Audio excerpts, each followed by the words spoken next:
জানেন যে আমি সাবেকুন নাহার শিখা বিগত দিনে আপনাদেরই পাঁচবিবি উপজেলা চেয়ারম্যান ছিলাম। তো আজকে আবার উপজেলা চেয়ারম্যানের পরে এমপি হিসাবে নির্বাচন করতে এসেছি, আরো এক ধাপ এগিয়ে। তো আজকে এমপি হিসাবে নির্বাচন করতে এসেছি যেন আপনাদের গলার কণ্ঠ হয়ে আমি সংসদে কথা বলতে পারি, যেন অবহেলিত মানুষের হয়ে কথা বলতে পারি, যেন লোভ লালসা স্বার্থকে সম্পূর্ণভাবে বিসর্জন দিয়ে শুধুমাত্র আপনাদের পিছনে আপনাদের যে কার্যক্রমগুলো সেগুলো যেন আপনাদের দ্বারে দ্বারে পৌঁছে দিতে পারি। তো আপনাদেরকে মানে একটু বসলে ভালো হয়, সবাই দেখতে পাচ্ছি না, আপনাদেরকে পার্শ্ববর্তী পাঁচবিবি উপজেলার মানুষ যারা, তারা কিন্তু ভালোবেসেই আমাকে বাংলাদেশের মধ্যে সব থেকে বয়সে ছোট বা সব থেকে কম বয়সী একজন উপজেলা চেয়ারম্যান হিসাবে কিন্তু নির্বাচিত করেছিলেন। ওই আশা প্রত্যাশাটাই আমি আবার জয়পুরহাট সদরের মানুষের কাছেও রাখি। আমি চিন্তা করি আপনারাও নিজেদের মেয়ে, আপনাদের মেয়ে যেমন মেডিকেলে পড়লে ভালো লাগবে, ডাক্তারি পড়লে ভালো লাগবে, ইঞ্জিনিয়ারিং পড়লে ভালো লাগবে, ঠিক একইভাবে আপনারা আমার প্রতিও ওই ধারণাটা রাখবেন, আমার প্রতিও ওই ভালো চিন্তা ভাবনাটা রাখবেন। আমি যদি ভালো কিছু হই, আপনাদের সন্তানরাও কিন্তু আগামী ভালো কিছু হবে।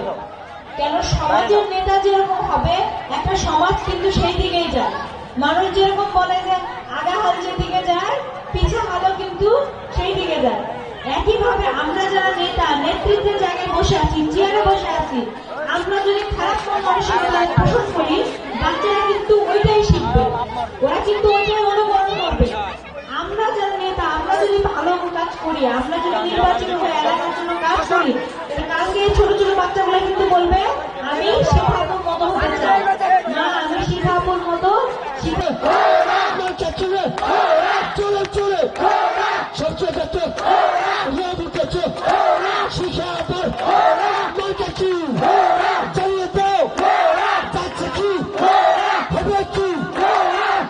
এবং আমি বিশ্বাস করি বেকারত্ব হচ্ছে সব থেকে বড় সমস্যা। বেকারত্ব যদি না থাকে মানুষ কারো কাছে সহযোগিতার জন্য যাবে না।